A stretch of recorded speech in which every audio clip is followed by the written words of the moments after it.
الأنبياء والمرسلين سبحانك لا علم لنا إلا ما علمتنا إنك أنت السميع العليم رب اشرح لي صدري ويسر لي أمري واحلل عقدة من لساني يفقهوا قولي. قال المؤلف رحمه الله تعالى نفعنا بعلومه وبعلومنا في الدارين آمين. Faslun fil masyi alal khuffaini. Ini suatu pasal pada menyata hukum menyapuh atas dua mozo. Khuf ni mana dua sarung kaki lah. Yang diperbuat daripada belulai dan kulit. Dia panggil mozo. Dia panggil mozo. Dalam bahasa lama dia panggil mozo lah. Bahasa baru gapo dia panggil tak tahu. Bukan stuking lain. Astukin itu jawarib, jawarabah. Lagi tak sedau, seamak. Dipanggil mozo. Bermula menyapuh dua mozo itu harus tu khabar lah. Pada wuduk. Dan jika pada wuduk yang sunat sekalipun. Seperti ni misal wuduk yang sunat. Wuduk yang dibahrukan dia. Wuduk tajdik. Itu sunat juga. Tidak pada mani fardu dan sunat. Kalau mandi tak boleh nak sapuh, dia kena buai, kena pecah. Seperti mandi junub dan sunat Jumaat. Akan satu di bawah sikit. Menyapuh dua mozo itu sabit ya dengan hadis yang sahih. Ya sabit daripada Rasulullah sallallahu alaihi wasallam. Kata Imam Nawawi, ijma' para ulama bahawa harusnya menyapuh di atas dua mozo ketika safar ataupun hadar. Boleh berlaku. Cumanya kalau duduk rumah tu ada masa dia sehari semalam. Kalau musafir tu dibenarkan 3 hari 3 malam. Itu masalah. Kerana hajat ataupun tidak, kita perlu sapuh ke tak ada kira lah. Dan hanya mengingkarikan dia akan sapuh ni oleh Syiah dan Khawarij. Kalau bukan oleh fiqh Syiah ni tak ada sapuh. Tak ada dia tak pakai. Dan tidak diterbilang dengan menyalahi mereka. Dia ada kita serupa dengan dia pembalar lah. Mana dalil sapuh ni? Kita tengok dalil dia. Satu hadis riwayat oleh Sayyidina Ali radhiyallahu anhu wa karramallahu wajhah. Jika adalah maksud dia. Jika adalah agama itu dengan ra'yi, yakni dengan fikiran otak kepala. Dengan kenapakan, dengan suluh fikir otak kepala. Nescaya adalah sebelah bawah moza itu terlebih utama dengan disapuhkan dari sebelah atas lagi. Adakah sapuh kulit bawah? Tak ada. Itu nak menunjuk katanya agama ni laisa bi ra'yin. Syariah bukan dengan ra'yu, dengan wahyu pada Allah. Sesungguhnya saya melihat Rasulullah sapuh di atas zahir dua moza. Itu satu hadis. Hadis yang kedua, hadis banyak tu, cuma kita sebut mari 1-2 hadis gitulah, tak ada sebut semua dak. Yang kedua hadis riwayat Hammam bin Al-Haris berkata, telah kencing oleh Jarir bin Abdullah Al-Bajali. Kencing kecek betul-betul kita kencing, buai air. Sama lah tu. Kemudian beliau berwuduk dan sapuh atas dua moza. Maka dikatakan baginya, adakah akal perbuat ini? Beliau menjawab, bahkan saya melihat Rasulullah kencing. Kemudian beliau berwuduk dan sapuh atas dua moza. Ada tu Sahih Bukhari. Apa tu kalau kita nak dalil yang lain lagi tu boleh silakan carilah kitab-kitab yang besar-besar lagi. Banyak lagi lah dalil berkaitan dengan hak sapuh khuf ni. Dan tidak pula pada menghilang najis. Masalah kita nak hilang najis tak boleh sapuh. Kena basuh tu. Maka jika berjunuk ia seorang ataupun darah kakinya, berdarah kaki, maka tidak memadai disapuh moza ganti daripada membasuh kaki. Tak sah. Kalau kaki kita berdarah, kita nak sapuh tak boleh, kena basuh. Kena buai tu bit lah. Kena buai pecah basuh. Dan tidak pula menyapuh sebelah moza. Bila sapuh dua lah. Dan membasuh sebelah kaki. Melainkan jika ketiadaan yang sebelahnya. Kalau tak ada, tak apa tu hal lain. Syarat menyapuh dua moza. Dan baginya bagi menyapuh dua moza beberapa syarat, iaitu bahawa memulai pakai keduanya dua moza itu kemudian daripada sempurna bersuci, yakni bertaharah dengan mandi junub ataupun wuduk ataupun tayamum. Kalau kita tak sempurna lagi taharah, tak boleh kita nak sapuh. Nawis sempurna belaka dulu baru boleh. Maka jika membasuh yang sebelah kaki dan dipakaikan mozanya, kemudian diperbuat dengan yang sebelahnya seperti itu juga. Kita basuh sebelah, bubuh sebelah. Buat sebentar lagi kita basuh pula, bubuh pula. Jawabnya, tidak memadai, tak boleh. Tak boleh kita nak sapuh lepas pada tu. Dan jika memulai pakai keduanya, kemudian daripada sempurna bersuci. Jadi kita taharah cukup belaka dah lah kita pakai. Kemudian berhadah ia dulu daripada sampai kakinya yang pertama ataupun yang kedua kepada telapak khuh.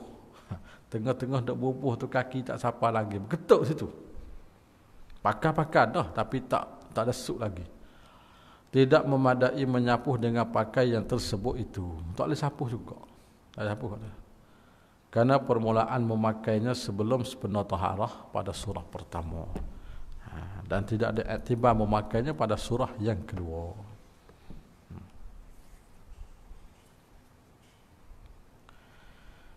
Angka satu tu sebagai dalil sikit lah. Di bawah tu. Yakni bahawa dipakaikan moza itu atas taharah yang kamilah. Sama dengan atas tu. Kerana hadis Mughirah bin Syu'bah berkata, ia adalah aku serta Rasulullah, maka tunduklah aku supaya mencabutkan akan dua moza. Tunduk nak buat moza Nabi tu, khuh Nabi. Beliau bersabda, biarkan keduanya. Tak usah buatlah duduk situ. Karena sesungguhnya aku memasukkan keduanya itu suci kedua.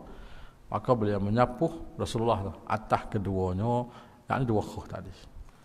Itu sebagai dalil lepas nak sempurna taharah dulu. Syarat yang kedua. Syarat yang kedua. Dan disyaratkan pula seperti disyaratkan pertama tadi lah, bahawa adalah keduanya menutupi keduanya, yang kedua khuf, menutupi tempat membasuh fardu. Kena katuk habis lah, iaitu kakinya dan dua mata kaki. Katuk berhabis tu. Kalau katuk tak berhabis tak boleh. Carik je kan. Tu tak sah kita nak sapuh. Maka tidak wajib menutup sebelah atas tu. Katuk. Hak atas tak wajib. Maka jika kelihatan telapak kakinya pada kepala khuf, carik kan. Tidak mudarat ia. Kepala khuf ni sebelah atas lah. Bukan carik tak ni. Maka jika kelihatan, maknanya kita ternampak telapak kaki itu pada kepala khuf oleh atas tepi betih lah. Kita tengok dari bawah tu nampak. Tidak mudarat, maknanya sah kita sapuh. Akah menutupi aurah. Kalau aurah tu, dia kena kata hak atas, bawah belah tu. Aurah lebat semaya, kayak sarung kan. Kalau nampak bawah, nampak putih tak apa. Tapi kalau nampak atas bawah, tak ada lah. Tengok ke atas, nampak lek belakang, tak sah semaya. Kalau tengok lek bawah naik tak apa. Lepas tu bila kita semaya, masa kita sujud, di humi pohon, orang pakai kain sarung, nampak tak je? Masa sujud terik kain dah. Nampak humi pohon tu.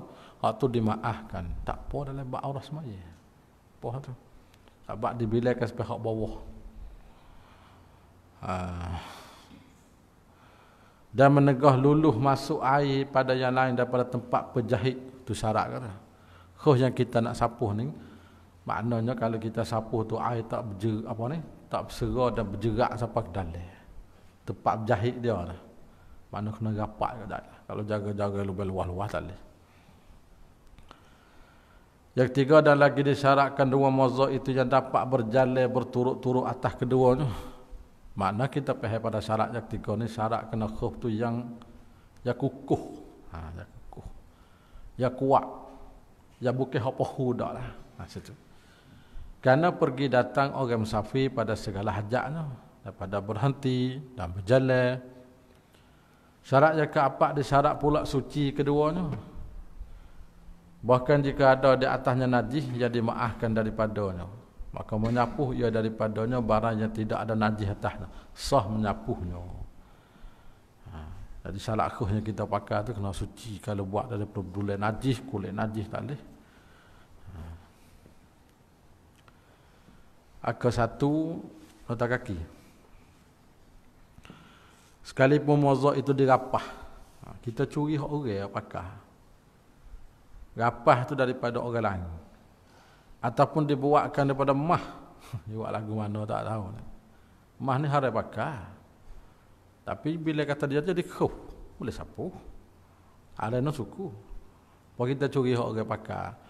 Harai curi suku, yang orang panggil harai bukan harai zati tu. Ada aridi panggil. Ada aridi tu. Dan jika ada mozak itu daripada najis ain ataupun mutanajis dengan najis yang tidak dimaafkan, nasihat tidak harus disapuhkan dia semata-mata baik salat ataupun lain. Karena kejadian mungkin bersalat dengan mozak yang najis itu. Dan apabila tidak sah bersalat dengan sapuh atas ini mozak, maka tidak sah yang lain daripada bagai berhajat pada taharah. Hal lain teruk lagi lah. Itu mimbabil aula. Karena solat itu adalah asal. Yang lain itu tabik. Hal lain. Apabila tidak sah oleh asal, maka tidaklah tabik itu dengan lebih aula lah kita sah. Masa menyapuh di atas dua mozo, dua khuf. Berapa hari boleh sapuh? Dan dimudahkan menyapuh. Makna dimudah ni dibagi ruksah lah. Diberi kemudahan. Menyapuh bagi orang mukim. Orang mukim ni mana orang tak musafir ke mana-mana. Sehari semalam. Kita ada rumah boleh nak sapuh tak masalah. Sehari semalam boleh. Sapuh. Dan bagi orang yang musafir safar kosa. Safar qasrin ni mana safar kosa semaya. 3 hari 3 malam. Itu kalau kita musafir 3 hari 3 malam. Boleh kita sapuh. Bila sampai 3 hari 3 malam kita pecah. Ambil wuduk semula, bubuh semula pula. Tak ada apa. Bila semula pula. Yakni masa untuk menyapuhkan dua moza untuk orang bermukim itu sehari semalam. Orang musafir itu 3 hari 3 malam. Itu masa dia. Dalilnya hadis Safwan. Maksudnya Rasulullah menyuruhkan kami menyapuh atas dua moza apabila kami mempermasukkan keduanya atas tuhu. 3 hari 3 malam apabila kami dalam perjalanan. Dan sehari semalam apabila kami bermukim. Dan tidak kami mencabut keduanya kecuali dari kerana janabah. Bila saya berjunuk, tak apalah nak buai kan. Hati je kena buai mata dah janabah. Kita nak sapuh tak boleh. Itu satu hadis. Satu hadis lagi. Daripada Surah Ibnu Hanik berkata, ya. Pernah saya tanya Aisyah tentang sapuh dua moza. Maknanya aku pernah tanya Siti Aisyah dari bab sapuh khuh ni. Maka berkata Aisyah, angkat. Angkau tu kitab bukan angkat.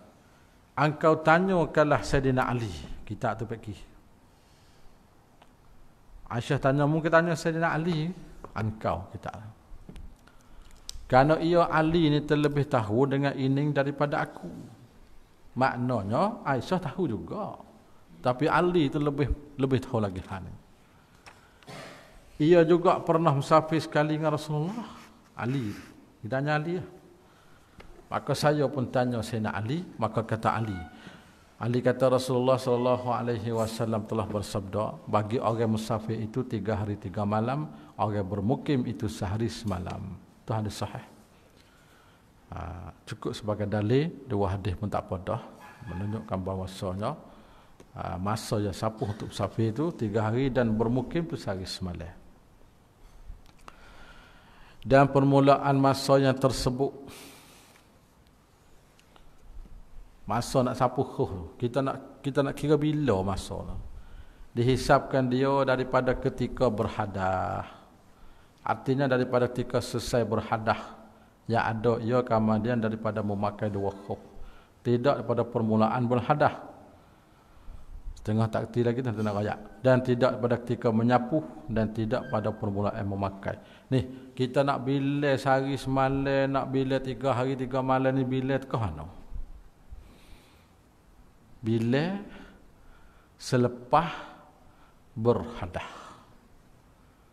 Masalah kalau kita kata subuh tadi ambil air semaya sudah pakai khuf, sudah semaya subuh pak ketuk, situ ambil masa kita ketuk kalau je pukul ni, pukul ni tu ambil di pukul ni tu kalau kita tidak musafir, daripada pukul ni pagi tadi sampai pukul ni esok pula sehari semalam selesai berhadah. Bubuh pula masalahnya kita kata dia lepas subuh tadi pun tak ada ketuk, Zuhur tak ketuk lagi pukul 2.30 ni, sakit punggung dia. Tak ada ketuk. Semaya subuh dengan zuhur ni wuduk sama. Lepas satu lagi pukul ni apa ketuk, maka dikirakan sapuhnya start di pukul ni hab ketuk tu sampai pukul ni maghrib esok sehari semalam. Maka logam safi bila lagi 3 hari 3 malam. Lagi pula masalah berhadah tu akhir berhadah, bukan di humi berhadah. Adakah humi berhadah orang ketuk panjang? Lagi seminit ketuk. Kira di hujung tu bukan dia mula ketuk. Apalah. Dan orang yang asi dengan safarnya, orang yang deraka lah, orang buat maksiat. Dan yang haim, haim tu mana orang, haim tu bahasa Arab tu, orang yang hanyut. Bukan hanyut di air, orang yang pergi tak tahu arah tuju, tak tahu pergi ke mana. Tak tahu kata nak pergi ke mana-mana tempat, pergi. Tak ada tempat tuju, pergi jauh dah, beribu kilo dah. Menyapuh keduanya seperti orang mukim. Dia bukan hukum safir. Dia nak buat 3 hari 3 malam tak boleh. Orang yang asi dengan safar, orang deraka dengan safir. Dalam kitab fiqh dia dua je, asi dengan safar, asi di dalam safar, tak serupa. Dalam Arab dia kata bis safari dengan fi tu fi haraja, ba haraja, masalah lain tu. Masalah bis safari itu musafir tujuan kosak nak buat maksiat, maka tidak dibenarkan ar-rukhas la tunatu bil ma'asi, sebab tu tak boleh nak kosak dan tak boleh nak jamak dan tak boleh nak sapu khuf. Tapi sapu khuf dibenarkan orang mukim sehari semalam tu. Musafir tak boleh. Dan orang yang daimul hadasi, orang yang mari hadas seumur, apabila berhadah kemudian daripada memakai 2 mawzu' akan hadah yang lain serta hadahnya yang daim dulu daripada ia semaya dengan dia akan fardu, menyapuh ia bolehlah, ada hak suku pula, dan maharuh ia akan bagainya ada yang maharuhkan dia. Dia nak buat gapo bolehlah, sebab ada sapuh tu baca Quran nak pergilah dia. Jika tinggal tohunya yang memakai ia atasnya akan 2 mawzu'. Dan iaitu satu fardu. Sekadar tu ya. Lepas tu dan beberapa sunat. Supaya nyambung lah pendek kata. Fardu boleh saya, sunat lagi. Itu masalah daimul hadasi. Maka jika ia semaya dengan tahunya satu fardu dulu daripada ia berhadah, menyapuh ia dan mengharuh ke semaya beberapa sunat juga. Apa tu dak lah. Maka jika menyapuh seorang pada hadi, dia sapuh dia duduk rumah lagi. Kemudian musafir ia, lepas tu baru tubik pergi. Ataupun menyapuhnya dalam musafir, masa sapuh duduk tengah musafir, kemudian jadi mukim, artinya sampai rumah. Ataupun dia beradu niat bermukim. Dulu daripada lalu masa sehari semalam pada 2 masalah ini. Nascaya menyempurna ia menyapuh mukim, boleh hak tu lah. Hak musafir tak boleh sapuh lah. Ada masalah. Kalau kita sapuh duduk rumah pagi, tengah hari kita musafir, boleh hak sehari semalam lah. Kalau kita sapuh tengah perjalanan, tiba-tiba sampai rumah, boleh pun sehari semalam juga. Bersalahan jika sudah lalu masa sehari semalam, lepas dah. Itu kena buat. Maka wajib atasnya menanggalkan mozo, kena buat. Cabut. Kerana habis masa pada masalah pertama. Masalah pertama tu masalah hak bermukim tu. Dan wajib pula pada masalah yang kedua. Masalah yang kedua, masalah musafir. Cuma dia sudah jadi bermukim. Itu masalah kedua. Kaifiat menyapuh dua mozo. Cara kita nak sapuh.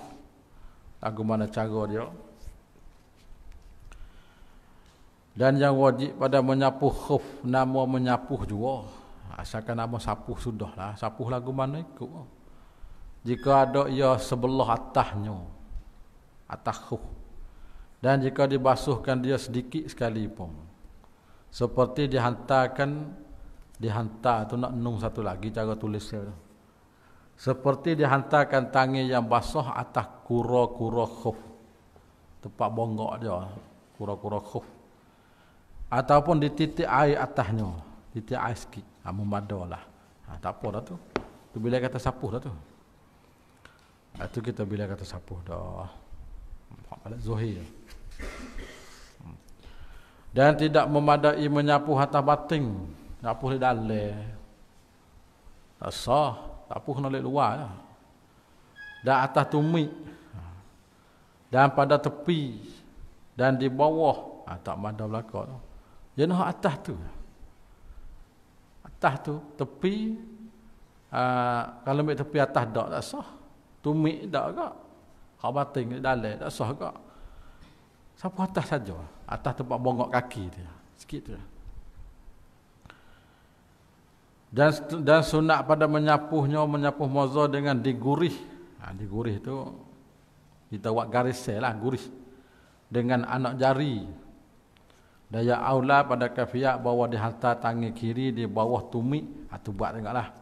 Dan kanannya di atas belakang anak jari kaki. Buat tengok. Tak ke mana. Maka dilalui yang kirinya kepada hujung anak jari kaki. Dan yang kanan kepada akhir betis. Tak ada payah dia cuba tak buat kaki tengok. Tangan. Boleh buat. Habis. Perkara membatalkan menyapuh moza. Hanya batal. Dan batal menyapuh moza dengan salah satu daripada 3 perkara mubtilat. Nawakid. Benar hak batal sapuh khuf. Pertama dengan ditanggalkan moza. Pecah. Tangan ni buih. Cabut. Ataupun ditanggal keduanya. Buih belakang. Asal ni buih sebelah. Ataupun salah satunya. Ataupun keluar khuf daripada patut menyapuh atasnya. Mana keluar khuf ni seperti tembuh. Khuf tembuh, sapuh tak boleh, batal lah. Ataupun pasik, punah, carik. Itu tak boleh. Kedua, lalu masanya. Habis masa lah lalu masa ni. Dan jika dengan ihtimal sekalipun. Berasa apa habis dah. Maka tak harus menyapuh bagi orang syok. Pada tinggal masanya.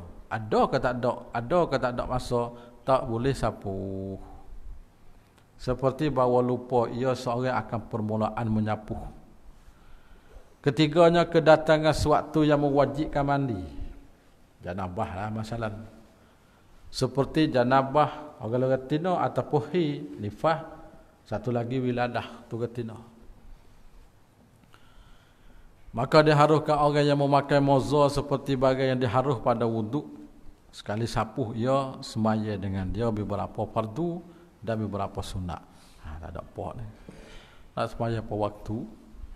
Lah. Tadi daimun hadas. Habis bab sapuh khuf kita masuk pada tajuk yang baru faslun fit tayammum. Pasal pada menyatakan tayammum. Ini suatu fasal pada menyatakan hukum tayammum. Tayammum ni pun salah satu cara-cara lah kita buat amal. Ini suatu fasal menyatakan hukum tayammum. Kita baca taklid bawah dulu. Tayammum di dalam bahasa Arab memberi arti al-qasdu, yang artinya menuju. Itu bahasa Arab tarikh. Pada istilah ialah mempersampaikan tanah kepada muka dan dua tangan dengan syarat-syarat tertentu. Difardukan tayamum pada tahunnya keempat, kata setengah tahunnya keenam. Atas khilaf pendapat para fuqaha lah. Tayamum itu ialah salah satu daripada khususiat umat Nabi Muhammad. Umat dulu tak ada ni. Dan menunjuk atas demikian itu oleh hadis Nabi SAW dijadikan bumi itu bagi aku masjid dan yang menyucikan. Dan maka yang mana seorang lelaki pada umatku yang mendapatkan dia salat, maka hendaklah ia bersolat. Itu sebagai dalil katanya khususiat untuk Nabi kita umat dia. Manakah dalil disyaratkan kita tayamum? Yang pertama firman Allah Ta'ala pada surah An-Nisa ayat 43, wa in kuntum marda ila akhir ayat, jika kamu sakit ataupun sedang dalam musafir, ataupun salah seorang antara kamu datang dari tempat buang air, atau kamu bersentuh dengan perempuan, kemudian kamu tidak mendapat air untuk mandi atau berwuduk, maka hendak kamu bertayamum dengan tanah, mana debu yang suci. Iaitulah sapuhkanlah ke muka kamu dan kedua tangan kamu. Sesungguhnya Allah adalah amat pemaaf lagi amat pengampun. Itu sebagai dalil. Yang kedua daripada hadis Nabi lah, hadis Abi Umamah radhiyallahu anhu, bahawa Rasulullah bersabda,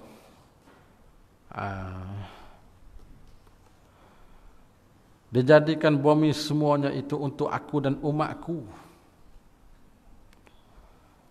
akan masjid dan perkara yang menyucikan. Maka di mana sahaja mendapatkan seorang laki-laki pada umatku oleh salah, maka di sisinya masjid dan tuhur. Situlah nak semaya, nak tayamum pun situlah. Dalil yang ketiganya ijma' para ulama muslimin atas disyarat tayamum ganti daripada wuduk dan mandi pada kelakuan tertentu. Habis naik ke atas. Syarat-syarat tayamum. Bermula syarat tayamum itu 6 perkara. Pertama, tahqiq uzur. Makna tahqiq uzur ni uzur sungguh lah. Itu makna tahqiq uzur. Dengan sebab safar ataupun sakit. Musafir pun uzur juga. Itu yang pertama. Kedua, masuk waktu semaya dengan yakin. Maknanya kalau kita nak tayamum belum waktu tak boleh. Nak tayamum mesti waktu dulu baru boleh. Maka tidak sah tayamum orang syak padanya, yakni pada masuk waktu. Masuk tak lagi waktu, tak boleh nak tayamum. Dan jika berbetulan masuk waktu sekalipun, padahal masuk dah, tapi dia sendiri tak yakin, maka tak boleh.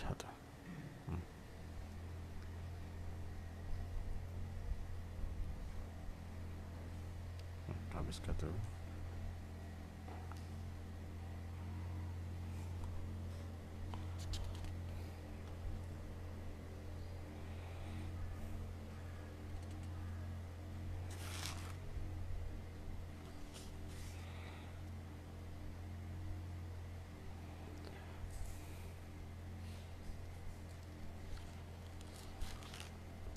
Ketiganya, aku sana.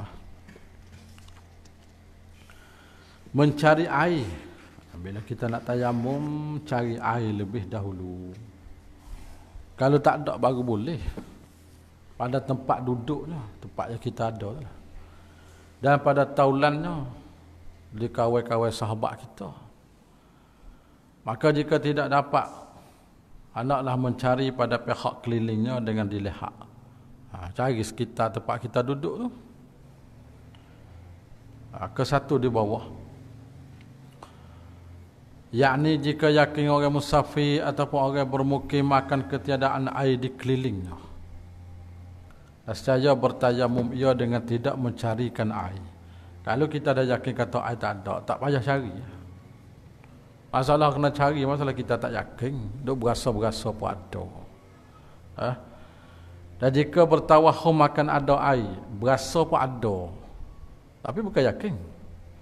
Dan saya mencarikannya air daripada kenderaan dan rufqah. Rufqah tu sahabat yang musafir sekali lah. Dan tilik di keliling kelalainya. Tengok tepi-tepi tu. jika ia berada di tempat yang sama daripada bumi. Tempat sama rata lah, bukan tempat bongok tinggi bukit dah. Maka jika ia berhajat kepada taraduk, makna pergi datang, nak pergi carilah. Nescaya bertaraduk ia pada jihad yang empat. Depan, belakang, kanan, kiri. Pergi cari. Koda nazarnya, koda tilik pada tempat yang sama tinggi. Koda kita nampak tengok. Jika selamat atas dirinya, itu berkait lagi. Kalau bahaya tak sahagilah. Dan harta dan terputusnya daripada rifqah. Dengan koda hadul gausi. Hadul gausi itu ulama tabik, iaitu koda 400 hasta ataupun 184.8 meter. Itu 400 hasta. 145 meter lah. 185 meter lebih kurang. Hadul gausi dia panggil. Hak minta tolong. Maka jika tidak dapat air, tayamum lah. Dan jika yakin ada air pada satu tempat, nasihat menuntukkan dia akan air itu pada hadul kurbi. Hadul kurbi dah mana? 4,000 langkah. Dah juga 4,000 langkah. Dan wajib membelikan air dengan harta, dengan harga misli, harga seumpama. Kalau mahal dah tak wajib beli air. Jika kuasa atasnya atas harga misli dengan nakak ataupun lainnya. Nakak tu dengan duit lah. Serta tidak berhajat kepada. Kalau kita perlukan duit nak guna lain, tak payah beli. Tayamum. Air ada orang nak jual, tapi duit kita kena buat kot lain. Tak boleh beli. Abang kita berhajat ke duit. Dan tak wajib membeli dengan lebih daripada harga demikian, itu harga misli. Harga air itu mahal sangat, tak wajib beli. Jikalau sedikit sekalipun, bukan lebih banyak pun. Akan tetapi disunat membeli air apabila lebih atas harga misli. Cuma sunat. Tak apalah, lebih sikit sebanyak mahal pun kita belilah, nak ambil wuduk. Padahal ia kuasa atas membelinya. Dan tak wajib menuntut air pada hadul bu'di. Hadul bu'di ni bagai yang lebih daripada 9,000 langkah. Jauh dah tu.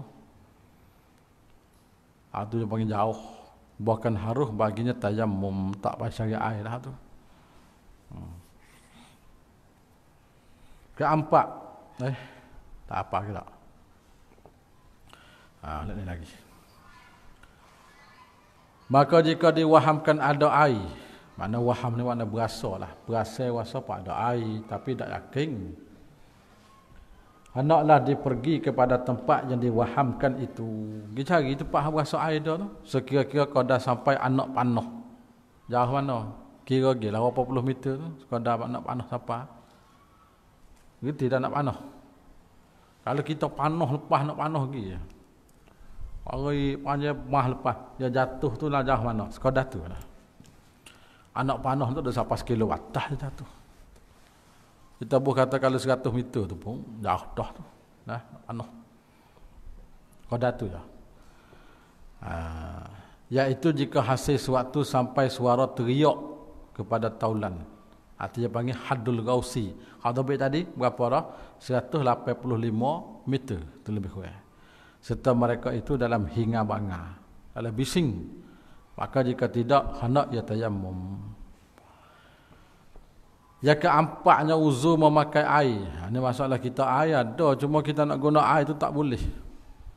Dengan bawa takut daripada memakainya air itu atas hilang nafas, hilang nyawa lah.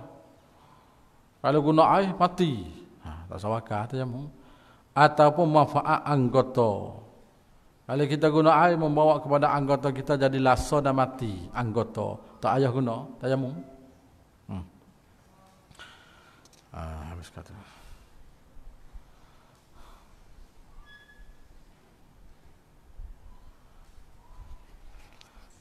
Ke satu sikit. Di dalam kitab Mu'tamad fi Fiqh Syafi'i bagi Dr. Muhammad Az-Zuhaili. Dibuka kitab ni 5 jilid lah. Comel kitab ni boleh kita buat rajak ke. Al-Mu'tamad nama kitab dia. Kitab baru ni tu ada lagi. Membilakan teruzur daripada memakai air itu, air ini termasuk dalam asbabut tayammum. Bila kata sebab tayammum tu uzur pakai air ni. Dan demikian itu dengan sebab kedatangan sakit atau luka atau takut sakit si memakai ke air atau bertambah sakit ke teruk. atau lama sembuh, ataupun adalah air itu menyebabkan aib yang keji, jadi paruk pada anggota yang zuhir.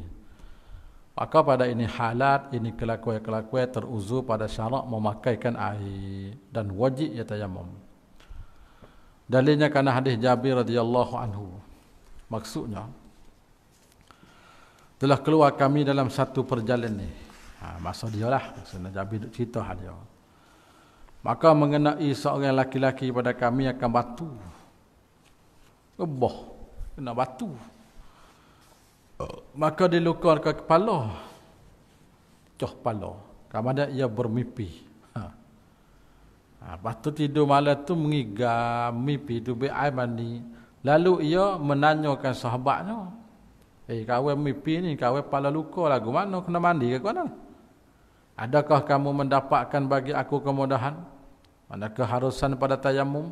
Boleh ke tak kawan nak tayamum? Kata mereka, tidak. Tidak kami dapat bagi akau keharusan. Tak boleh, mu kena mandi. Awak mimpi ni. Dia uzur dah kepala luka lah. Dan akal kuasa atas air. Maka mandi. Bila mandi kemudian maka mati. Sebab dia.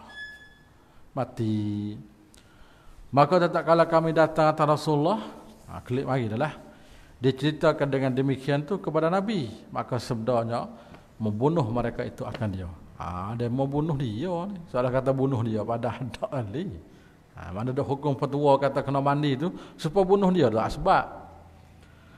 Mudah-mudahan Allah Ta'ala membunuhkan mereka. Tidakkah kamu menanya? Harana tak tanya. Ketika kamu tidak mengetahui. Tanyalah dulu bila tak tahu.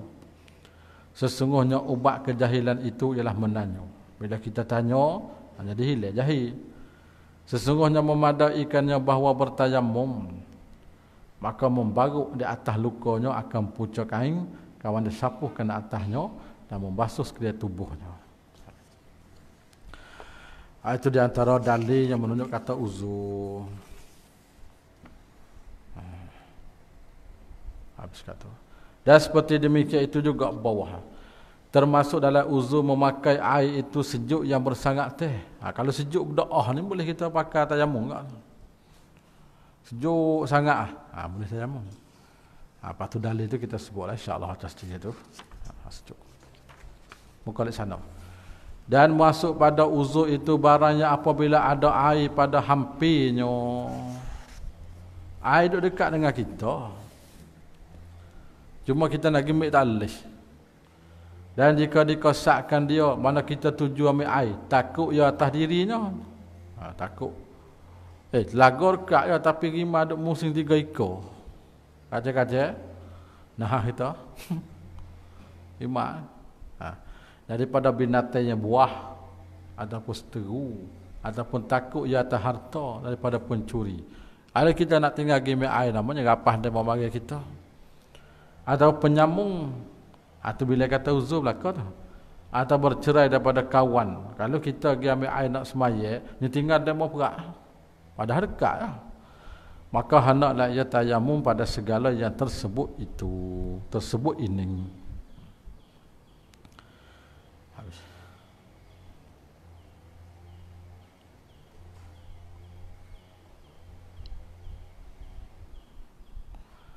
Dan kelimanya berhajat ia akan air kemudian daripada dituntutikan dia. Jadi kita perlu pada guna air lah. Kita nak minum, nak menanak, nak wak makan, wak gapo tu. Kalau kita ambil air semaya, nama kita nak nanak makan tak boleh. Tayamum. Berhajat ni kerana dahga binatang yang dihormati. Seperti kerana meminum dirinya. Kita sendiri nak minum. Ataupun binatang. Dan jika hajatnya tersebut itu pada masa lagi akan datang sekalipun. Hari ni tak apa, esok lagi nak guna. Hajat juga. Maka wajib ia tayamum serta ada air bawah kedua. Atau dikatakan binatang yang muhtaram. Yakni yang dihormati pada syarak. Iaitu binatang yang haram membunuhkan dia. Seperti anjing yang tidak akur, yang tidak bekan. Anjing ni bukan boleh bunuh. Kalau anjing yang berjuru bunuh tak boleh. Anjing yang boleh kita bunuh, anjing yang biasa mengarut. Enak aja orang. al-kalbul akur, maka boleh bunuh tu. Yang tidak mudarat padanya dan tidak manfaat atau pendapat muktamad. Bahkan dinakan dari kitab Majmu' Nawawi pada tempat ittifaq atasnya. Tak boleh bunuhlah tu. Maka keluar yang kata muhtaram seperti murtad dan orang berzina muhsan. Hak tu dah kena hormat tu. Bidang apa situ? Tak lebat tayamum. Gini baik. Air kita ada sekali dengan kita orang murtad. Adakah kita boleh ambil air taruh untuk orang murtad minum dan kita nak tayamum? Tak boleh. Kita kena guna air saat ni untuk ambil wuduk. Orang murtad duduk dah apa situ. Sebab orang murtad bukan muhtaram. Situ. Orang berzina muhsan. Orang meninggalkan semaya bukan muhtaram lagi. Dan kafir harbi bukan juga. Dan anjing yang menggigit anjing habakan. Kalbul akur. Maka jangan diberi minumkan mereka itu. Maka hendak mengambil wuduk dengan air itu. Tasawilah.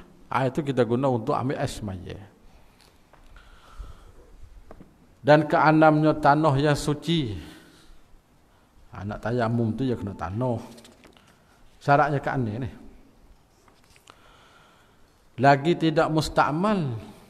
Tanah ni dia ada juga mustakmal. Bukan kata air saja. Yang ada baginya debu. Tanah tu hak ada debu. Debu halu-halu. Dan masuk pada tanah itu segala bagainya. Yakni bagai tanah. Ikut tanah ke apa? Tanah merah, tanah hitam, tanah ke apa? Asal tanah. Jika tanah ubat sekalipun. Tanah tu orang buat ubat. Tak apa. Seperti batu kawi. Itu jenis buat ubat. Dia bau. Apabila ditumukkan dia. Boleh juga tu. Dan yang dibakar daripadanya selama tidak jadi habu. Kalau bakar jadi habu tak siap. Hak bakar saja. Pengabatan merah lah. Ada bakar sikit kita tumuk-tumuk. Boleh tu. Pasal asal jenis tanah. Ini muzahak kita ni. Dalam muzahak demo lain. Ikut demo lah tu. Kesatu. Ini syarat ialah syarat sah tayamum di si jumhur fuqaha. Dan fardul si fuqaha maliki. Akan tetapi berkata fuqaha Hanabilah bahawa adalah tanah itu yang haruh. Nak tanah haruh. Jikalau bertayamum seorang dengan tanah yang dirapahkan ataupun tanah makbarah yang diulangi bungkar mana galinya ataupun tanah masjid, maka tidak memadai, tak sah tu pendapat Hanbali. Dan tidak sah tayamum dengan tanah bercampur dengan tepung. Tepung ni debu tepung, bukan tepung bacing budak dak makan tu. Sebab kita pakai tepung belakang kita sini. Tepung ni kita ni pencekelak bertepung belakang. Murat dengan tepung, gandung debu tepung. Dia panggil tepung. Campur. Dan kapur, tak ada. Tak apa-apa lah. Dan jika sedikit bercampur sekalipun, tak boleh. Dah pasir yang halus. Tak ada. Dan debu tembikar. Debu tembikar ni supaya kita kata payah pecah, pasu pecah. Itu tak boleh. Debu tembikar.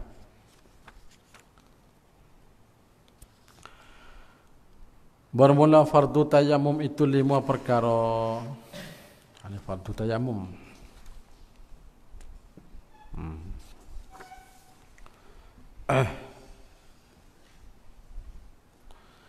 Satu pertamanya niat.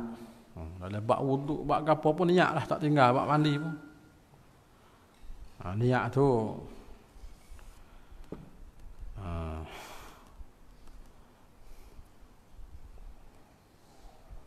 dulu kita sebut dah takrif lebih kurang dah. Maka bawah tu kita tulis pula sikit, cuma ada berlain lah. Baca atas dulu. Yakni niat mengharuhkan semaya ataupun tawaf. Atau tu atas pada kata semaya tu, niat mengharuhkan tawaf ibarat gitu. Atau menyentuh mishah atas pada kata semaya. Atau umpama seperti di niat nawaitu tayammuma istibahati fardhis salah. Saja aku tayamum kerana mengharuhkan fardhu sembahyang. Atau nawaitu tayammuma istibahati salah. Saja aku tayamum kerana mengharuhkan sembahyang, tak ada fardu dak. Boleh tak? Maka pada niat pertama disemaya dengan dia fardu dan beberapa sunat. Mula-mula. Dan pada yang kedua disemaya dengan dia akan sunat juga, tidak fardu. Pasal tak ada fardu dah. Itu beza dia lah.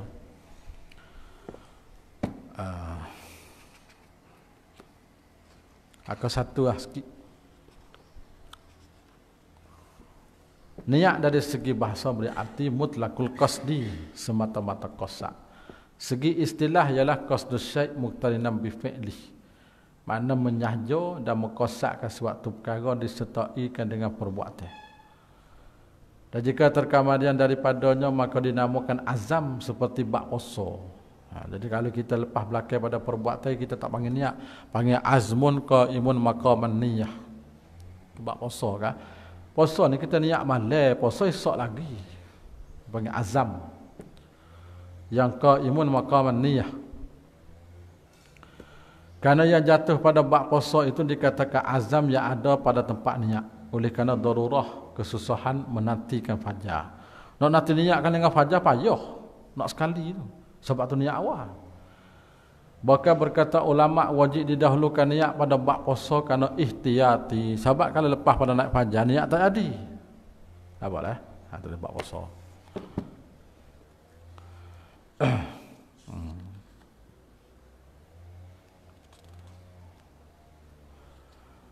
Hukum niat ialah wajib pada ghalib. Terkadang sunat seperti niat memandi mayat. Tempat niat di hati tetapi disunat melafaz dengan niat supaya menolong lidah ke hati. Zaman masa niatnya permulaan ibadat, malaikat pada puasa. Niat itu adalah satu rukun pada tayamum dengan ittifaq ulama. Kata Dr. Wahbah Zuhaili, niat itu adalah fardu dengan ittifaq para fuqaha mazhabil arba'ah. Itu fardu.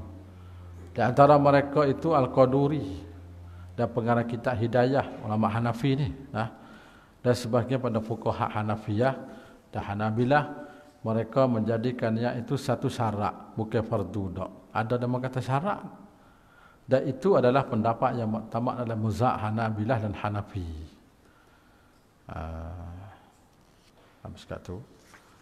Patut tengok sikit lagi tu. Muka di sana. Maka ketubah jemaah seperti hukum fardu. Ketubah jemaah seperti hukum fardu. Salah semai jenazah seperti hukum semai sunat. Ketubah jemaah. Maknanya kalau kita tak ada wuduk temu. Masuk itu lah. Bersalah semai jenazah seperti hukum semai sunat. Dan dikiyahkan niat menyentuh mishah dan tawaf dengan mengharuhkan keduanya.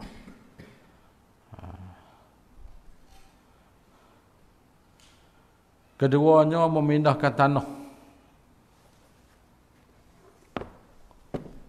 Ini apa dia panggil rukun yang kedua. Memindah tu kepada anggota, tak ada situ. Dan jika ditahankan tangan akan debu yang dibawa oleh angin dan disapuhkan mukanya, memadai ya. Masalahnya kita duduk tepi jalan. Kereta besar lalu pak kita tak ada tangan gitu ya. Lekat debu sapuh di muka. Sah lah tu. Sah lah. Dan wajib disertakan niat tayamum tersebut pada permulaan memindah tanah. Dan dikekalkan niat hingga menyapuh satu suku daripada muka. Siapa akan sapuh satu juzuk pada muka lah. Jangan putus niat telah-telah tu. Ke satu di bawah sikit. Hukum mengekali niat itu ada perselisihan di antara para fuqaha. Sebagian ulama berkata wajib mengekalkan niat itu hingga menyapu satu suku, yakni satu juzuk daripada muka, atau pendapat yang sahih. Maka jika terputus niat sebelum menyapu suatu daripadanya, maka batal. Kerana sapuh muka itu ialah maksud ketika memadai dengan dihadirkan niat ketika memindah dan menyapu. Situ boleh dah kita nak niat masa kita pindah dan sapu.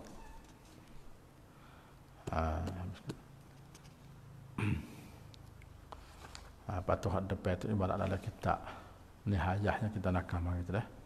Kita akan nihayah. Sekali dengan makna dia tu insya-Allah agak dia tengok sedikit situ. Maka jika berhadah ya kemudian daripada memindah tanah, Kita pindah tanah, muka tak sapuh lagi. Harus menyapuh dengan dia dengan dibaharukan niat yang lain pula. Niat semula, tanah pindah dah. Gini kita tepuk lah. Bah tepuk kita niat. Bawa akak nak sapuh muka, puk ketuk. Niat semula, sapuh. Jangan sapuh tak niat. Niat semula. Atau niat yang lain pula. Dulu daripada menyapuh, sebelum kita sapuh. Yang ketiga, yang keempat ni, kapuh dua situ. Fardu yang ketiga, yang keempat, menyapuh muka dan dua tangi. Jadi waktu yang anggota kaki dak. Anggota tayamun dia dua, yang muka, tangi, dua tu ya. Serta dua siku dan dengan dua kali pukul. Iaitu sekali menyapuhkan muka dan sekali menyapuh dua tangi. Dua kali kita tepuklah tanah tu. Macam kabel tu. Dan tidak takyin pukul bahkan jika dihantar tangi atas tanah yang halus debunya dan bergantung dengan tangi, berkena lekat. Makna bergantung lekat debu di tangi dengan ketedai pukul. Dan secara memadai, ya gini, masalah bukan syarat kena tepuk gitu. Letak saja tak apa dah. Agak bila kita akak naik, debu di tangi itu ada. Sudah. Wah, kalau banyak sangat, kita getuklah tangi sikit tu, takut banyak sangat tu kita buai sikit debu di tangi tu. Habis kata.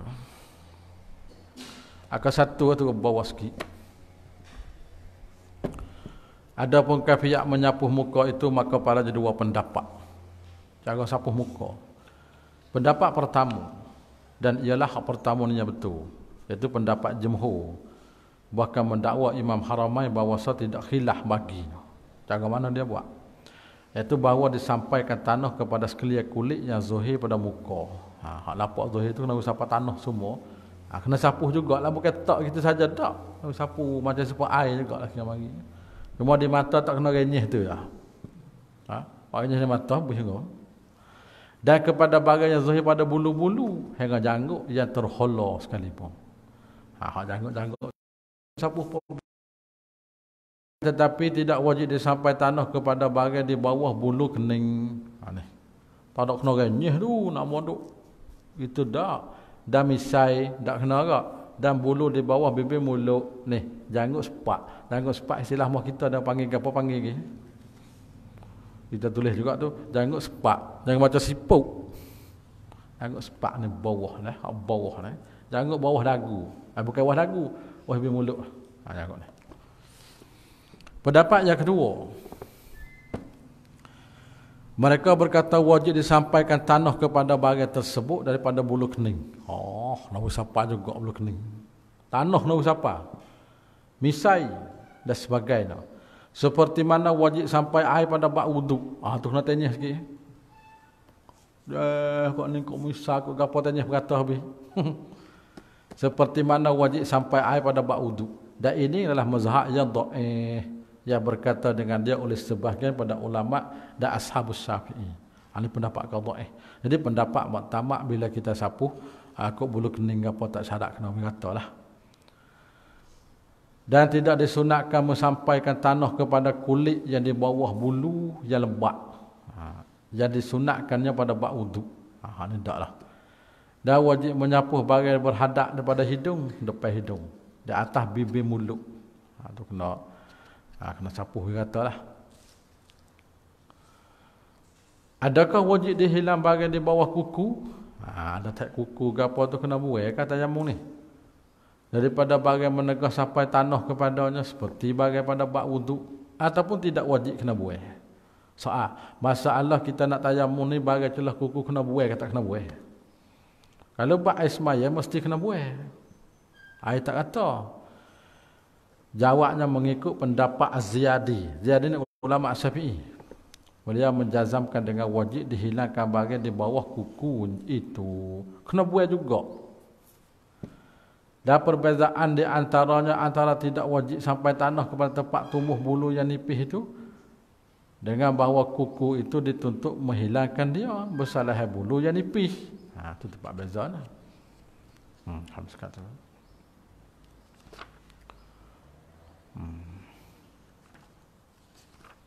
di sana lah.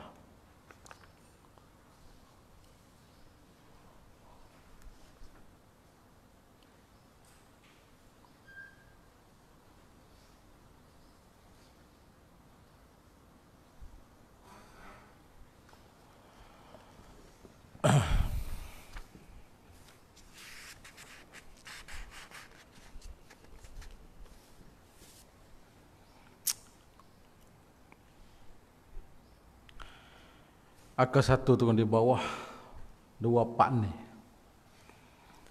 Tentang qada yang wajib disapuh pada 2 tangan itu ada 3 pendapat bagi fuqaha. Ni masalah sapuh tangan bab tayamum tu 3 pendapat. Pendapat pertama, hak yang wajib sapuh pada kedua tangan itu ialah hak yang wajib pada wuduk. Kata siapa ada siku ni, sapuh siapa ada siku, iaitu bahawa disapuh keduanya hingga 2 siku. Dan dengan dengan pendapat pertama ni oleh berkata Imam Syafi'i pada kaum jadi, dan berkata dengannya oleh para sahabat, di antaranya Ibnu Umar dan Jabir. Di antara tabi'in ialah Sa'id bin Musayyab. Lepas tu ramai lagi lah bawah, ramai lagi. Pendapat yang kedua, yang fardunya itu ialah menyapuh tapak tangannya juga. Hak ni pendapat mazhab Zahiri ni. Ada kena pergi di siku tak? Tapak tangan je. Hak ni senang sangat. Dan dengan dia berkata ahli Zahir dan ahli hadis, dan juga Imam Malik, mazhab Maliki. Tetapi dia sunat menyapuh hingga 2 siku. Sunat. Siapa yang kata ni? Ramai. Dan dengan dia berkata Ibnu Mas'ud dan Ibnu Abbas pada sahabat, Ikrimah, Makhun dan daripada tabi'in, ada Auza'i, hebat-hebat belakang yang kata apa tu. Pendapat yang ketiga yang fardu itu bahawa disapuh hingga kedua bahu. Ini berat sikit. Ambil di tangan, terus tangan. 3 pendapat masalah sapuh tangan adalah. Jadi kita pakai pendapat pertama lah. Ambil di hujung tangan terus sampai di siku. Itu ya. Yang kelimanya daripada fardu dan juga rukun tayamum ni, tertib. Jadi 5 semua. Tertib ni dalam bab wuduk, gapo semua nak tertib. Maka wajib didahulukan menyapuh muka atas menyapuh 2 tangan. Sama ada tayamum daripada hadas kecil ataupun hadas besar. Supaya kena muka dulu baru tangan. Ataupun daripada mandi sunat. Tak kira lah, dah lain.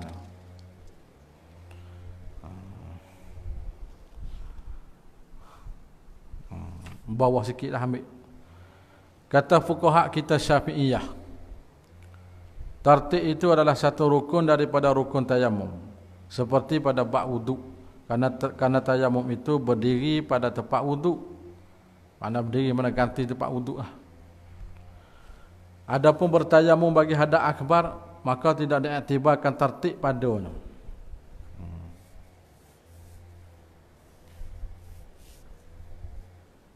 Ada satu pendapat yang kata tu.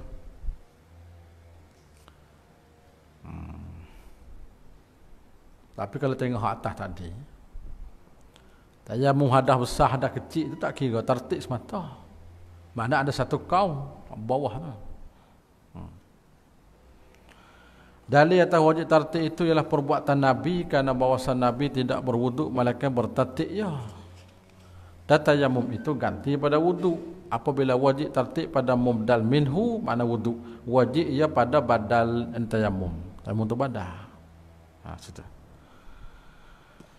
Dalil tertib dan menunjuk atas wajib tertib itu perkataan Rasulullah pada Hajjatul Wada ketika berkata para sahabat, adakah kami memulai dengan Safa atau Marwah bila kita nak sa'i? Maka sabdanya Nabi, ibda'u bima bada Allahu bihi. Hendaklah kamu memulai dengan barang yang memulai Allah dengannya. Sahabat tersebut Al-Quran, innal marwata was safa, Marwah dulu baru Safa, min sya'airillah. Mulai nak turut bagi tertib.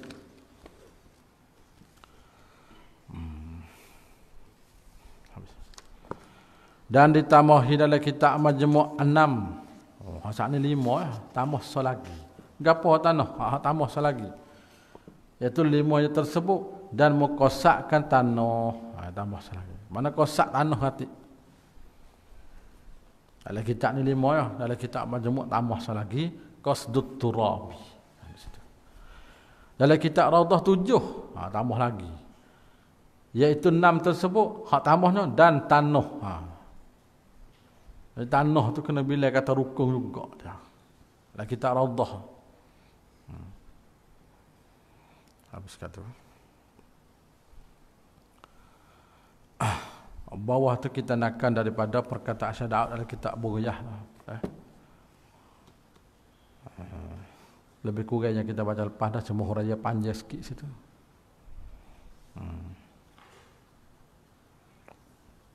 Panjang sikit pembahasan dia, kita ambil sikit lah. Syekh Daud fatwa ni dari kitab Bughyah Tullab berkata, tidak sah tayamum itu melainkan dengan tanah. Jadi kalau kita nak pakai debu, bedak ke apa tak boleh, kena tanah. Jadi kalau ada tanah yang bercampur dengan pasir, yang ada padanya itu debu je. Tak apalah. Barang apa ada warna, ikutlah warna gapo apa, hitam ke, merah ke, boleh. Jadi kalau hangus ya sekira tidak dinamakan abu. Abu tu habu lah. Tu panggil abu. Bukan abu mana abi ayah sedak tu. Bahasa Jawi. Saya nak tulis abu. Abu tu mana habu. Ada habu. Habaan tu habu. Abu tu pada bahasa Arab juga habaan. Jadi habu angin. Jadi kalau tanah yang dimakai oleh orang sufaha, orang bodoh makan tanah, tanah boleh tayamum. Ataupun yang dibuat ubat seperti tanah Armini dan tanah dipindah oleh anai-anai. Anak-anai itu anak-anak lah. Anak-anak. Awak pusu. Anak-anak awak sarai pusu, gapo semua. Kalau pusu tu bukan anak apa yang panggil hak besar dah tu. Ni nak makan tiar. Boleh. Jika bercampur dengan aliyu sekalipun, dia bercampur aliyu, dah jawab anak-anak tu. Aliyu anak-anak bukan aliyu kita. Boleh. Seperti tanah yang teruli dengan benar, yang cair dengan yang suci. Apabila sudah kering. Dan jika berubah warna ataupun rasa ataupun bau sekalipun. Kerana sekalian itu daripada pangkat bumi juga. Dia panggil tanah belaka. Dan barang tempat yang diambilnya. Itu panjang lagi. Muka lihat sana. Perkara-perkara yang sunat pada tayamum. Dan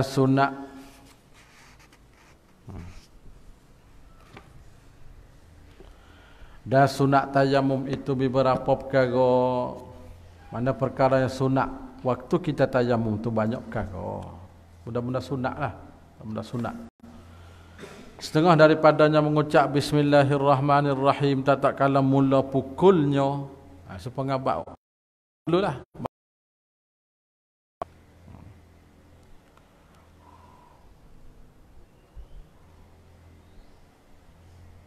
Bawah sikit. Dan jikalau bagi orang berjunuk sekalipun, boleh ke bismillah? Yakni pada perempuan yang haid dan nifas. Dan isyarat dengan lafaz jikalau. Jikalau yang kita sebut sana. Jikalau bagi orang berjunuk kepada khilaf, pada demikian itu baginya ada khilaf tu. Maka kata kita tidak disunat mengucap bismillah itu bagi orang berjunuk. Seorang kata jikalau tu ghayatun lirraddi lah yang kita sebut tu. Ada ulama kata orang berjunuk tak bismillah lah.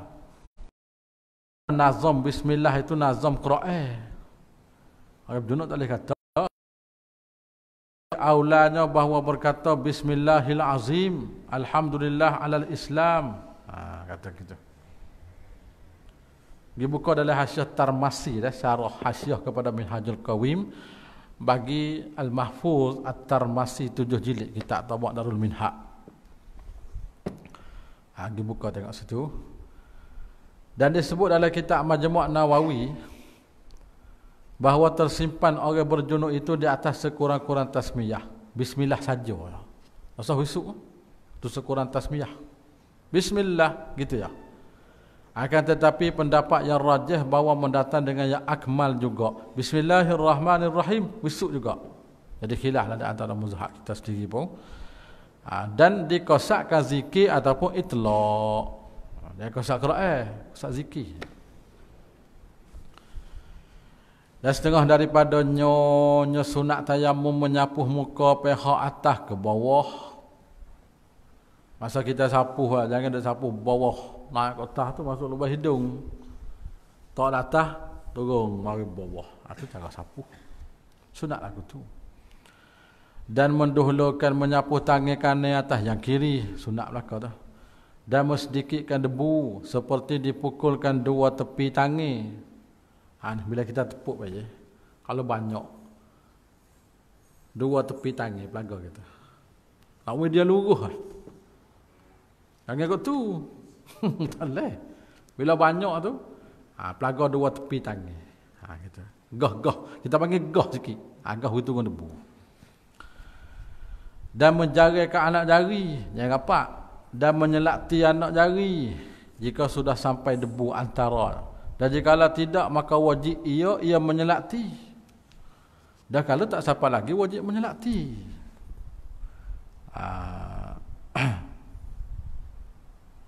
Dan setengah daripada nyo sunat tayamum lagi. Dah main di situ.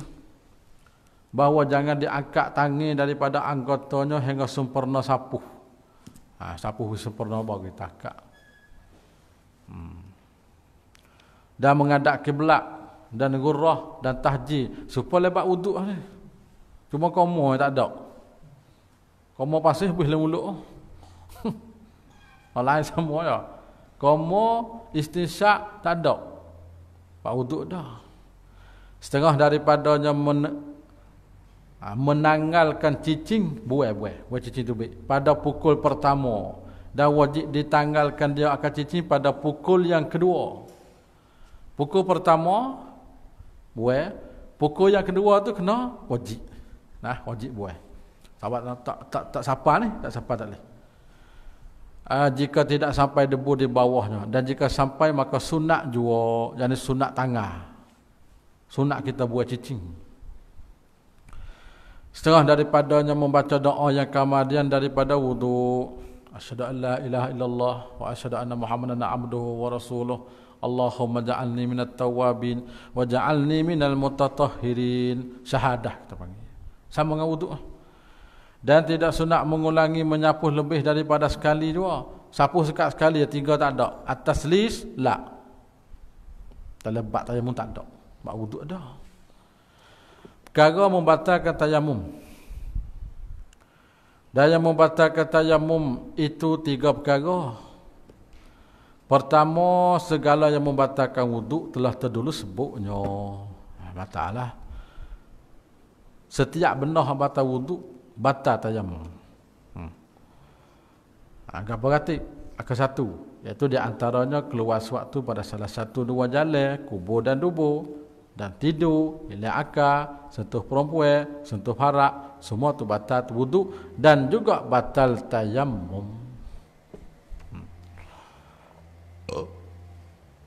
Maka manakala tayamum seseorang kemudian maka berhadah ia, batallah tayamumnya yang ada ia daripada hadah asghar, dan tidak batal tayamum yang daripada hadah akbar.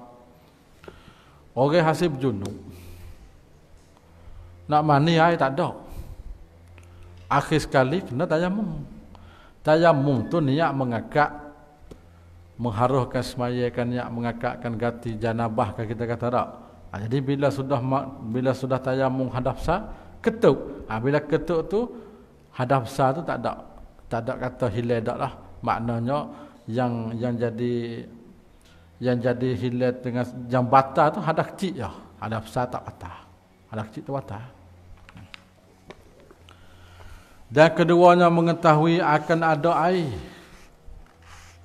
Bila kita tahu kata air itu ada, batal tayamum. Dan jika sikit sekalipun, hingga jika berkata seorang bagi perhimpunan orang tayamum, aku mengharuhkan kamu air ini, padahal memadai seorang juga, batal tayamum sekaliannya. Tak boleh ke? Baik kita sampai 20 orang. Cari air tak ada. Akhir-akhir 20 orang tu tayamum belaka. Akhir sekali kita tu air ada lah sikit. Ni ada sebotol ni ya. Fademon belaka tu, kau ada air sebotol ni, habis punah. Padahal kalau kita kira sore, yang mana ambil air semaya. Tak. Tu batal belaka. Berubuk pun tapi apa? Batal semua lah. Batal semua. Akan satu. Maka jika melihat air tengah-tengah bersolah, tengah-tengah kita duduk semayanya kenapa air, maka tidak batal tayamumnya dengan nisbahnya bagi orang Syafi'i di sisi ulama Syafi'i. Orang Syafi'i tak atas. Kerana bahasa diizin baginya dengan masuk pada solah dengan tayamum. Dan asalnya itu kekal demikian izin itu. Dan kerana firman Allah Ta'ala yang maksudnya wahai orang beriman, taatlah kamu pada Allah dan taatlah pada Rasul, janganlah kamu batalkan amal-amal kamu. Terus ke semaya. Dah batal solat orang bermukim. Kalau kita bermukim batal. Kita ada rumah ya. Semaya dengan tayamum, bermula ayat dah punah. Wala tengah duduk semaya. Abang kita tak Syafi'i. Kita duduk rumah. Di sisi ulama Syafi'i, jika yang melihat air pada tengah-tengah semaya. Kesimpulan, orang apa air tengah-tengah duduk semaya, semaya dengan tayamum tu apa hukum? Kalau dia Syafi'i tak batal. Kalau dia bermukim, hukum batal. Tu.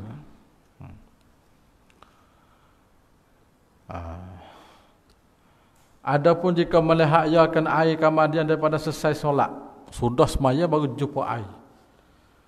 Maka jika adalah ia kemudian pada habis waktu solat, nescaya tidak diadahkan solatnya dengan ijma' ulama. Waktu habis dah. Dan jika ada ia dalam waktunya, waktu masih ada lagi, nescaya tidak diadahkan solatnya di sisi jumhur ulama selain pada ulama Syafi'i. Maknanya ulama Syafi'i kena iadah. Kalau jumhur tak lah. Kalau kita nak iadah lah. Adapun ulama Syafi'iyah mereka berkata orang bermukim, bukan Syafi'i ni. Orang bermukim itu yang adahkan solatnya, tidak yang adahkan Syafi'i yang tidak deraka dengan safarnya. Bila nampak air sudah semaya, waktu pun masih ada lagi.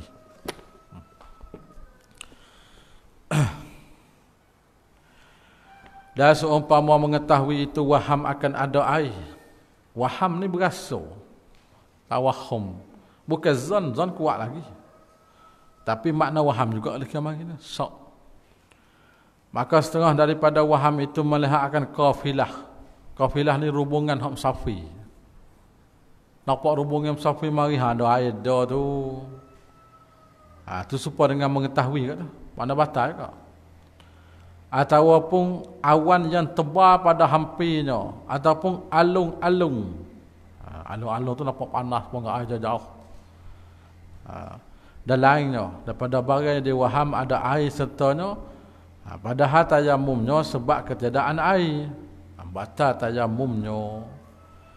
Jika ada ia dulu daripada masuknya pada semaya, belum semaya lah, dengan bahawa ada ia dulu pada ra akbar, ra takbir ataupun serta. Maka jika diketahui akan ada air, kemudian pada masuk ia pada semaya, adalah semayanya pada barang yang tidak gugur fardunya dengan tayamum. Makna kena semaya semula lah. Semaya saat ni arti tak gugur fardu ni kena qada semula. Seperti tayamum pada tempat golik ada air padanya, batal semaya ketika itu juga punah semaya. Ataupun adalah semaya pada barang yang gugur fardu dengan tayamum, seperti semaya ia pada tempat golik tidak air padanya. Di satu tempat kita berada tu, situ dia kata air tak ada setahun sekali ya. Atau bersamaan ni boleh ada, ni boleh tak ada. Makna kalau kita semaya situ gugur fardu, tak payah kita qada semula. Maka tidak batas semaya. Kalau nampak air pun tak batas semaya. Sama ada fardu ataupun sunat. Dan jika tayamum seorang kerana sakit dan umpamanya, kemudian maka ketahuikan ada air.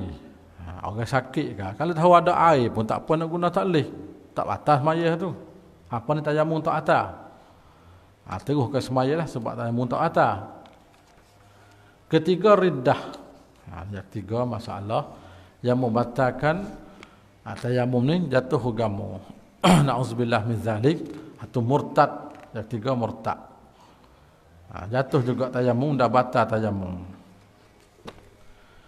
Maka jika takut seorang daripada memakai air pada setengah daripada tubuhnya, sama ada pada anggota tayamum ataupun lain daripada anggota wuduk, maka wajib dibasuhkan segala anggota yang baik dan hendak ia tayamum pada anggota tempat lukanya. di tangan kita baje. Kalau kita luka sini, tak, ataupun luka sini lah, dia tempat luka ni kita buat kata besar duit, kita pelekuk. Situ kita luka, dia lain kena ambil asmaya ni. Anggota yang sahih, maka tempat luka ni gantikan dengan tayammum. Tapi ganti tayammum pun kena sapu muka, sapu tangan cukup lah. Situ. Maka jika ada yang orang junub, didahulukan bagi sekandaknya tayammum atau membasuh, harus baginya. Ikut nak tayammum dulu ke nak basuh dulu lah, tu junub. Dan jika ia orang berhadas kecil, hendak ia tayammum waktu membasuh anggota luka itu, ia tayammum gantinya. Bukan nanti sudah wudu. Masalah kita basuh tangan, belum sapu kepala, tangan kita luka ada. Kita tayammum sudah lu, lepas tu sapu kepala pula lepas tu. Nampak? Tu celah-celah tu kita selikan dengan tayammum. Orang hak luka. Adapun hadap besar tu, ikut dia lah nak buat mana dulu pun. Tak tiada tertib dengan membasuh anggota itu dengan tayammum ganti tempat luka itu. Tetapi wajib tertib dengan anggota yang lainnya. Misal, seperti ada lukanya pada tangan. Maka wajib dibasuhkan muka dulu, kemudian ia tayammum akan ganti tempat luka. Ataupun dibasuhkan segala anggota yang baik, anggota yang sahih, kemudian ia tayammum haruh karena satu anggota, sebab anggota satu. Maka tidak boleh ia tayammum akan luka tangannya hingga sudah membasuh muka dulu. Kalau kita luka di tangan, basuh muka habis dulu wudu. Ni muka tak basuh lagi, kita jamun tangan tak. Basuh muka dulu. Basuh wuduk tu lah, basuh wuduk tu. Dan jika ada di atas tempat luka itu baluk, belak, macam belak tak apa. Belak ataupun baluk. Belak ni dia baru. Kalau dia panggil jabirah. Masa dulu dia berbuluh, baru dengan kain. Laling, baru dengan kapu. Dia panggil jabirah. Ataupun tempel yang tidak boleh ditinggalkan daripadanya. Barangkali yang di tangga, tak boleh di tangga, nak cabut tak boleh. Barangkali tangga tu. Jadi kita nak buat tak boleh lah, nak tangga, nak cabut tak boleh. Supaya patah ke hospital, kan doktor bomon dia berkapu sini. Maka hendak membasuhkan anggota yang baik, kemudian disapuh air atasnya. Sapuh atas jabirah tu. Sapuh atas jabirah. Lepas tu dalai ke mana? Tayammum. Jadi kena sapuh lagi, kena tayammum lagi. Dan ditayamumkan ganti bagi tak sampai air yang di bawahnya. Ditayammum pada muka dan dua tangan. Payah juga tu bila siapa masa tara tu nak buat tu. Pada balik akhir-akhir. Tak apa, qada rumah. Tu. Tak. Cara kena buat tak boleh dia buat qada rumah tu. Dan wajib qada jika ada belak itu pada anggota tayammum mutlakon. Kalau anggota tayammum kita ada belak, kena qada semula maya. Dia tak sah. Tapi kalau belak tu ada dekat kaki. Kaki bukan anggota tayammum. Itu tak kena qada tu. Muka dengan tangan anggota tayammum. Dan jika ada ia pada bukit anggota tayammum seperti pada kaki, misal dah tu, yang tempat wajib basuh pada wuduk, jika dihantar atas dah, wajib qada.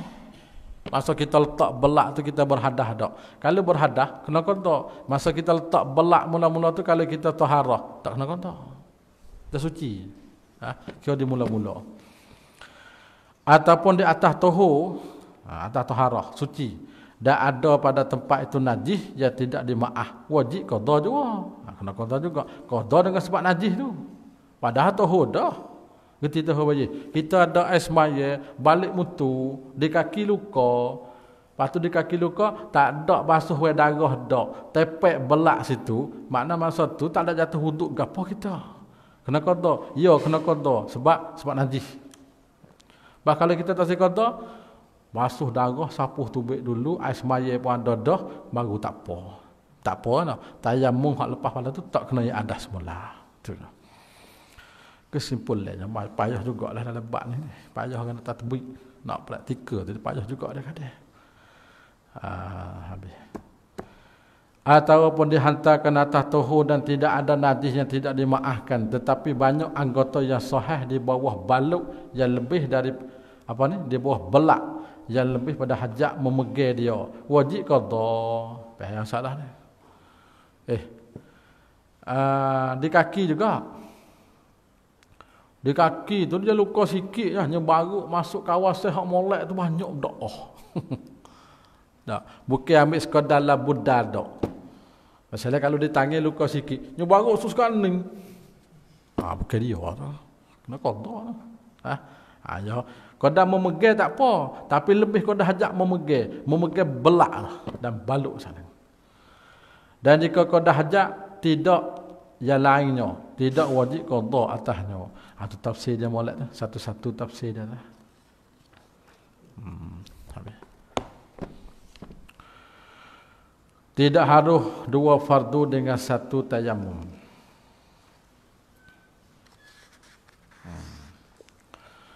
Dan wajib tayamum bagi tiap-tiap fardu. Bila nak semaya sekali, tayamum sekali. Dan semaya yang dinazarkan dia, tayamum juga. Maka tidak dihimpun antara dua semaya fardu dengan tayamum yang satu. Kita nak kapus sekali tak boleh. Maknanya kita perhasin. Masalah kita semaya jamak tak boleh juga. Kita jamak nak buat dua fardu tak boleh. Kena tayamum semula. Semula. Kalau perhas itulah tengok depan yang nak kata ke mana. Baca perhabis ni sebagai materi. Dan tidak pula antara dua tawaf fardu, dan tidak antara semaya dan tawaf yang fardu kedua, tak boleh kata. Dan tidak antara Jumaat dan ketubah. Ketubah suku, Jumaat suku. Satu tayamum nak pakai dua tak boleh. Dan harus baginya bahawa disemayakan fardu dan muadah. Muadah tak apalah, semaya sunat. Satu tayamum pun. Dengan tayamum yang satu jua, demikian lagi satu fardu dan beberapa sunat. Akan satu di bawah. Yakni, tidak harus bagi orang tayamum itu bersolat dengan tayamum yang satu itu lebih daripada satu fardu. Zakat sah je boleh. Kerana bahawa ia taharah darurah. Maka tak boleh ia bersolat dengan dia dua fardu. Dan kerana perkataan Ibnu Umar, yatayammamu likulli salatin wa illam yuhdis, bertayamum oleh seorang itu bagi tiap-tiap salat dan jika tidak berhadas sekalipun. Walau tak bergetuk, kena tayamum semula. Sanad tu sahih dia. Maka tidak harus dihimpunkan antara dua fardu dengan tayamum yang satu. Sama adalah keduanya pada satu waktu ataupun dua waktu, qada ataupun tunai. Seperti itu juga tak harus dihimpunkan dengan tayamum yang satu itu akan dua tawaf yang fardu kedua, dan tidak tawaf dan solat yang fardu. Misal ada hak dalam materi pun sebut dah sana. Dan bagi mutayammim itu isi fa'il orang tayamum. Bersolat dengan tayamum yang satu itu akan satu fardu dan beberapa nawafil yang ia kena. Qiyamul lail nak buat mana lagi? Tapi fardu boleh sah. Sebelum fardu ataupun kemudian. Dan baginya mutayammim itu bersolat fardu dan tawaf sunat boleh. Dan baginya bersolat segala nawafil boleh. Karena nawafil itu tidak tersakak banyak. Dan seperti demikian itu juga harus solat jenazah dengan tayamum yang satu, ataupun satu fardu dan solat jenazah dengan tayamum yang satu boleh. Karena solat jenazah itu seperti sunat pada pihak harus tinggal. Pada hukum dia tu ada kemari fardu kifayah. Tak. Malaikat apabila tertakjing atas seorang, itu fardu inginlah tak boleh tu. Fardu wajib lah. Kita bergaduh dulu semaya. Lepas tu insya-Allah kita baca lepas semaya sikit lagi. Faslun fi bayanin najasati wa izalatiha. Wallahu a'lam. Bismillahirrahmanirrahim. Allahumma aftah lana futuhan arifina wa qulubana wa ja'al a'malana khalisatan li wajhikal karim wa sallallahu ala sayyidina Muhammadin walhamdulillahi rabbil alamin.